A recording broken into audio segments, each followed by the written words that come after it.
Bonjour, j'espère que tu vas bien. Aujourd'hui, une rapide, courte vidéo sur ce que moi j'appelle la sexualité sacrée. D'après ce que je crois comprendre,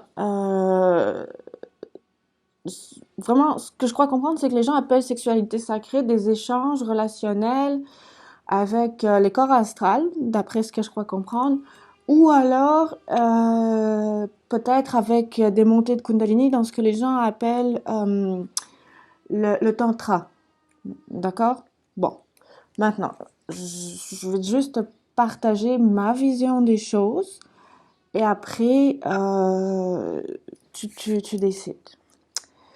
Pour moi, d'abord, la sexualité sacrée, tout ce qui a à voir avec le sacré, c'est l'esprit. L'esprit de pure lumière divine. L'esprit de pure lumière divine unifié aussi au-delà. C'est tout ce qui a à voir avec l'esprit. Donc, le corps astral, ça n'est pas l'esprit. Euh, D'après ce que je crois comprendre, le tantra, avec des échanges de montée de Kundalini entre deux partenaires, c'est dans le corps. C'est pas, oui, la Kundalini, c'est une partie, c'est l'énergie vitale, donc c'est la partie qui nous fait vivre, qui vient de la source de notre esprit de pure lumière divine, enfin, de l'archétype de notre esprit de pure lumière divine unifié, ainsi que de l'esprit de pure lumière divine quand on descend dans l'incarnation dans la matière. Mais c'est un fragment, c'est une étincelle en fait de ce qu'est selon moi la sexualité sacrée qui a à voir avec l'esprit. Donc, si je parle d'incarnation, ici, c'est la Terre. Ici, c'est une personne. Ici, c'est une autre personne qui peuvent avoir des échanges sexuels au niveau physique. Donc, on n'est pas dans la sexualité sacrée. Qui peuvent aussi, mettons, au niveau des corps éthériques, comme le corps éthérique ici, qui est autour de nous, ça va être le bras, c'est le corps, la jambe, le bras, et là encore le corps éthérique dans l'astral avec le bras, la jambe. Donc les corps éthériques, les corps énergétiques. Ok, oui aussi, il peut y avoir, mettons dans l'astral quand on dort, quand on fait des rêves, où on n'est pas obligé non plus de dormir ou de faire des rêves. Hein, il suffit pour les corps énergétiques, il suffit que les deux énergies aient envie d'avoir et du désir l'une pour l'autre au même moment pour que il y ait déplacement des corps énergétiques et qu'il puisse y avoir effectivement au niveau de l'astral des échanges de nature sexuelle entre deux personnes consentantes. Donc il y a une sexualité physique avec les corps physiques, une sexualité qui peut se faire au niveau des corps éthériques quand on dort, quand on rêve par exemple, ou quand on est en pleine conscience mais qu'on fait des voyages astraux. Donc deux personnes avec du désir peuvent se rencontrer et même pour les corps énergétiques, le consentement est important. Maintenant, donc, au-dessus de la Terre, il y a vraiment une couche, je l'ai vue, je l'ai vécue, je suis passée à travers, qui s'appelle le firmament. C'est vraiment une couche. Ici, il y a tout ce qui est les la glu de l'âme autour des personnes qui s'incarnent, vraiment. Et donc peut-être probablement ce qu'on appelle les annales akashiques, là, je sais pas, mais c'est vraiment, ici, c'est vraiment une énergie grise, une énergie dense. C'est pas très lumineux. C'est vraiment, je pense vraiment que c'est ce que les personnes appellent les annales akashiques. Et moi, je pense vraiment que c'est les réservoirs de mémoire et de programmation des âmes. Des esprits qui s'incarnent avec une fusion ici au niveau du chakra du cœur et dans la matière. Là, tu as l'esprit de pure lumière divine. Donc, esprit. Hop, là, revient. esprit de pure lumière divine qui est au-dessus du firmament, qui envoie une émanation dans un corps physique à la naissance. Le corps physique se développe et la glue qui fait joint entre l'émanation de l'esprit de pure lumière divine et le corps, tout autour, c'est l'âme, avec les mémoires qui appartiennent à cette émanation de l'esprit de pure lumière divine pour ce corps, dans cette incarnation. Il va y avoir plein de mémoires de différents time frames. Je ne l'ai pas en français. Mais c'est un espace de stockage de mémoire de ce qu'on appelle les vies antérieures ou la vie actuelle, et aussi les mémoires traumatiques auxquelles peuvent vibrer aussi les mémoires de la lignée des ancêtres et autres. Donc bref, ça c'est l'espace de l'âme. Et donc l'espace de l'âme se situe entre la terre et cette couche qu'on appelle le firmament, ok? La terre, les corps physiques incarnés avec les corps énergétiques qui font bloc et qui sont inclus dans l'âme, et chaque personne a une âme. Toutes ces âmes reliées, en fait, forment une énergie plutôt dense autour de la Terre. Et c'est vraiment un espace de stockage de mémoire, de programmation, d'engrammage, de nœuds énergétiques qu'il faut nettoyer, transmuter. Et l'esprit est au-delà. D'accord? Si l'esprit n'était pas au-delà, il ne pourrait pas y avoir, selon moi, comme le temps n'existe pas, si l'esprit n'était pas au-delà de cet espace de l'âme, il ne pourrait pas y avoir incarnation simultanée. Donc l'esprit est au-delà du firmament, au-delà de la couche dans le gâteau des âmes, de l'âme. Et l'esprit peut avoir plusieurs émanations dans différents temps et différents espaces, avec aussi des annales akashiques. Mais ça, j'ai fait une vidéo qui s'appelle « Le temps n'existe pas et jumeaux cosmiques ». Donc tu pourras aller la voir si tu veux. Pour l'instant, je ne suis pas encore assez calée avec YouTube pour faire des liens vidéo, mais je vais voir si je la mets dans la barre de description. Je pourrais la mettre dans la barre de description.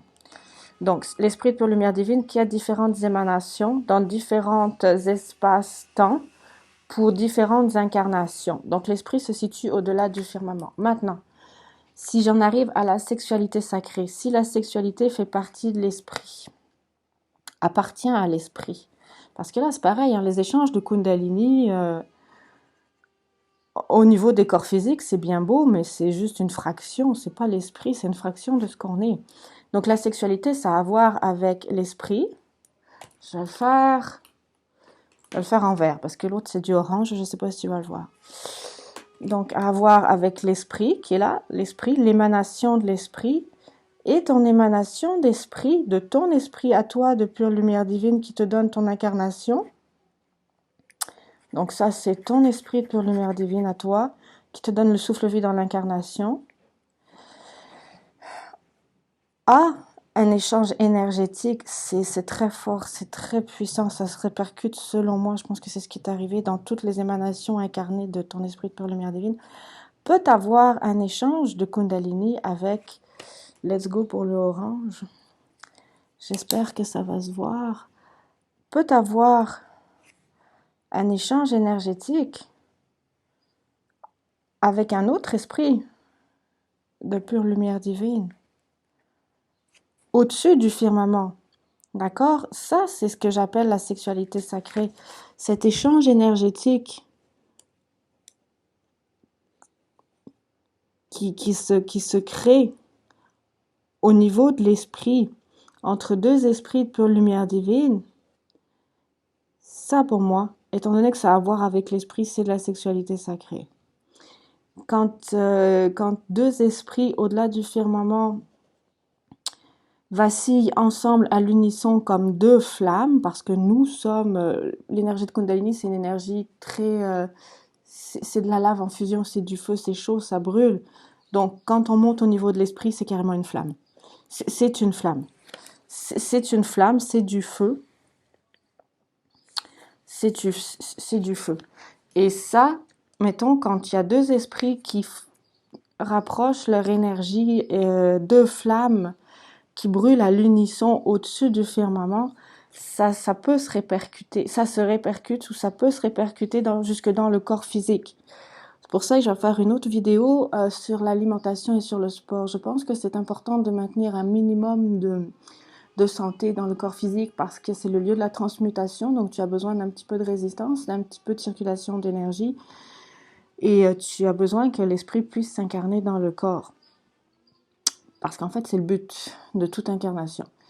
Donc, manger sainement, avoir de bonnes habitudes de vie, faire du sport, avoir un minimum d'endurance, c'est selon moi se donner toutes les chances de vivre la descente de l'esprit dans le corps, dans la matière.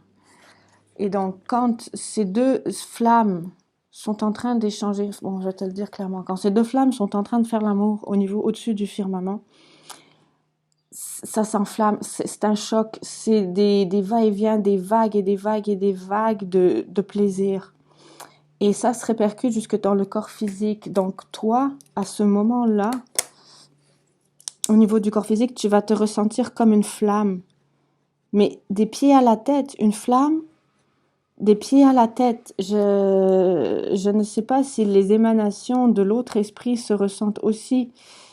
Je ne sais pas si c'est comme des flammes. Normalement, si c'est rattaché à de la pure lumière divine, probablement. Mais ça dépend encore de l'état du corps physique aussi, hein.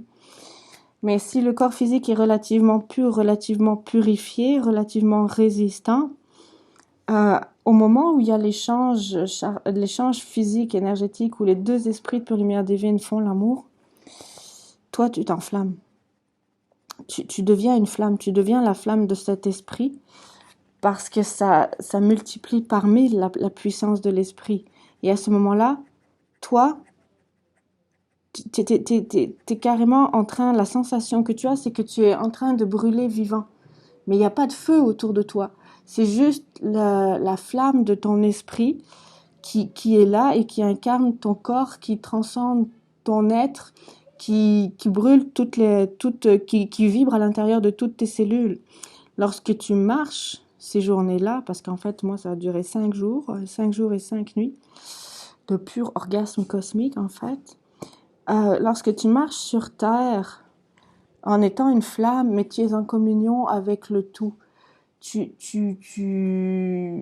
déjà eu des expériences d'unité où j'étais le tout, parfait, mais là tu es le tout et tu crées le tout. Et tu t'aperçois que en fait sur Terre il n'y a que des vagues aussi d'énergie de la source, et que c'est juste vraiment tes yeux humains en 3D qui te font différencier des arbres, des oiseaux, des chats, une chaise, un tabouret, parce qu'en fait, tout, absolument tout, deep inside, vraiment en dessous, n'est que l'énergie de la source. Il n'y a rien d'autre. Donc, pour moi, ça, c'est la sexualité sacrée. La sexualité sacrée à avoir avec l'esprit, pas avec les corps physiques, ni avec les corps éthériques. Et je dis que ça a à voir avec l'esprit, parce que je l'ai clairement ressenti, dans le sens où ce que moi j'ai ressenti, c'est je suis une flamme qui brûle de désir, qui brûle de plaisir, qui brûle de jouissance, de tout ce que tu veux, à côté avec une autre flamme, donc un autre esprit. Et je suis ça, et je brûle ça, et maintenant je redescends dans le corps, dans la matière. Et en redescendant dans le corps, dans la matière, j'ai très bien vu la descente vibratoire, et j'ai très bien vu comme l'esprit qui passe à travers le firmament pour se redescendre dans le corps. Donc j'ai eu la vision de haut jusqu'en bas. C'est pour ça que je sais qu'il y a un firmament. C'est pour ça que ça, selon moi, c'est vraiment les espaces des âmes qui sont des glues autour du corps physique. Et que la sexualité sacrée, selon moi, ça a à voir avec l'esprit.